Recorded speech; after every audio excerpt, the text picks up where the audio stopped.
चलिए समझते हैं मीनिंग इंटीग्रेशन का। एक्चुअली क्यों इंटीग्रेशन क्रिएट किया गया, मैथ्स में इंटीग्रेशन क्यों लाया गया।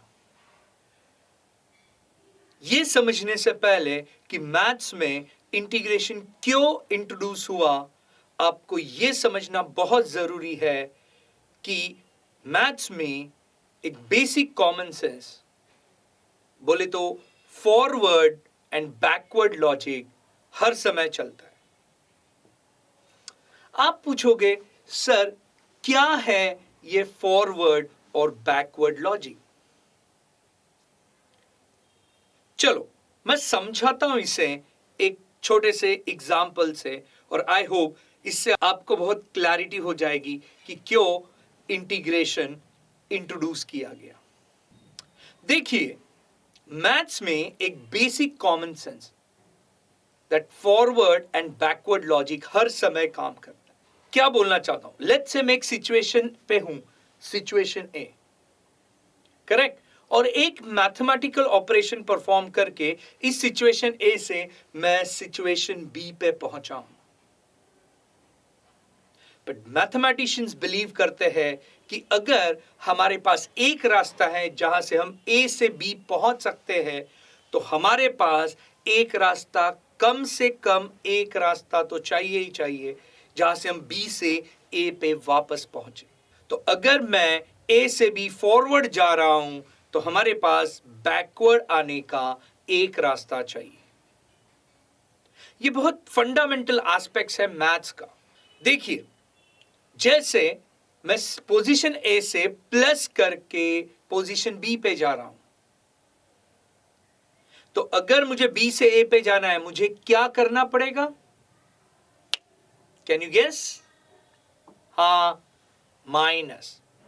सो प्लस से मैं फॉरवर्ड जाऊंगा तो माइनस से मैं पोजीशन ए पे रिवर्स आऊंगा, फॉरवर्ड रिवर्स। लेते हैं इसको साइड में रखते हैं, दूसरा एग्जांपल समझते हैं।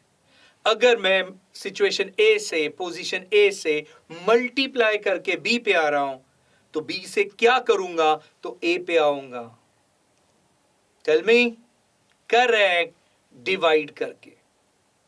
So forward multiplication, reverse division. इसको भी साइड में जमा करते हैं। आइए तीसरा एग्जांपल लेते हैं इंडाइसेस का, कि एक बेस है, एक नंबर है, उसके पावर में अगर मैं जाता हूं तो मुझे एक बड़ा नंबर मिलता है, और वो है इंडाइशियल फॉर्म।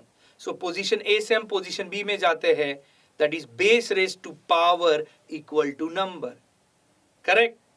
तो अगर मुझे नंबर और बेस से वापस पावर पे आना है, करेक्ट, तो अगर फॉरवर्ड इंडाइशियल फॉर्म तो reverse logarithmic form, that is log of number to the base equals to power. तो मैं वापस पावर पे पहुंच जाऊंगा लॉगरिथम की मदद से। तो फॉरवर्ड से अगर मैं इंडाइसेस में जा रहा हूं तो रिवर्स मैं लॉगरिथम से जा रहा हूं। और इसी सेम लॉजिक से हमने क्रिएट किया इंटीग्रेशन। समझिए मेरे पास एक फंक्शन है, सिचुएशन है f of x, y is equal to f of x। उसका मैंने डेरिवेटिव लेके फर्स्ट डेरिवेटिव पे आया, that is f dash of x या dy by dx। अब मुझे एक मेथड चाहिए जहां से मैं इस डेरिवेटिव से, फर्स्ट डेरिवेटिव से फंक्शन पे वापस जाऊं, और यहां इंट्रोड्यूस होता है इंटीग्रेशन। सो क्या है इंटीग्रेशन? वेल बहुत सिंपल, कि अगर मैं एक फंक्शन से फॉरवर्ड जाता हूं डेरिवेटिव की मदद से, फर्स्ट डेरिवेटिव पे dy by dx पे, f डैश ऑफ x पे, तो मैं उस पे इंटीग्रेशन चलाऊंगा और ओरिजिनल फंक्शन पे आऊंगा। इसीलिए इंटीग्रेशन को एंटी डेरिवेटिव या रिवर्स डेरिवेटिव या इनवर्स ऑफ डेरिवेटिव भी बोला जाता है, कि हम एक सिचुएशन से फॉरवर्ड जाते हैं डेरिवेटिव की मदद से और फर्स्ट डेरिवेटिव पे आते हैं।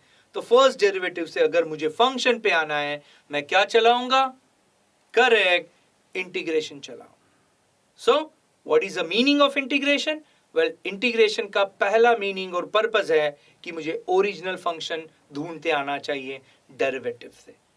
सो डेरिवेटिव से फंक्शन पे जाना है, हम इंटीग्रेशन चलाते हैं, इसीलिए उसको हम एंटी डेरिवेटिव या एंटी डेरिवेटिव या इनवर्स ऑफ डेरिवेटिव या रिवर्स ऑफ डेरिवेटिव्स भी बोलते हैं।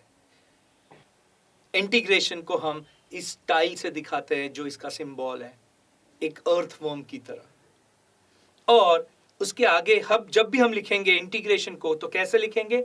इंटीग्रेशन, जब मैं इंटीग्रेशन बोल रहा हूं उसका सिंबल आएगा फंक्शन dx, जहां जिस चीज का मुझे इंटीग्रेशन चाहिए वो फंक्शन में आएगा, और dx ये वेरिएबल या पैरामीटर है जिस वेरिएबल को लेके हम इंटीग्रेशन चला रहे हैं। So net summary, integration is basically what? Anti derivative. Function से डेरिवेटिव लेके जब हम फर्स्ट डेरिवेटिव पे आते हैं dy by dx f dash of x, सो उस फंक्शन को फर्स्ट डेरिवेटिव को इन्वर्स करके या रिवर्स लॉजिक लेके या उल्टा चला के हम फंक्शन पे आते हैं इंटीग्रेशन की मदद से। इंटीग्रेशन का ये अपना ही एक यूनिक सिंबल है और हर बार उसके साथ एक वेरिएबल जाएगा dx की तौर पे, जहां वो बताता है कि वेरिएबल x है।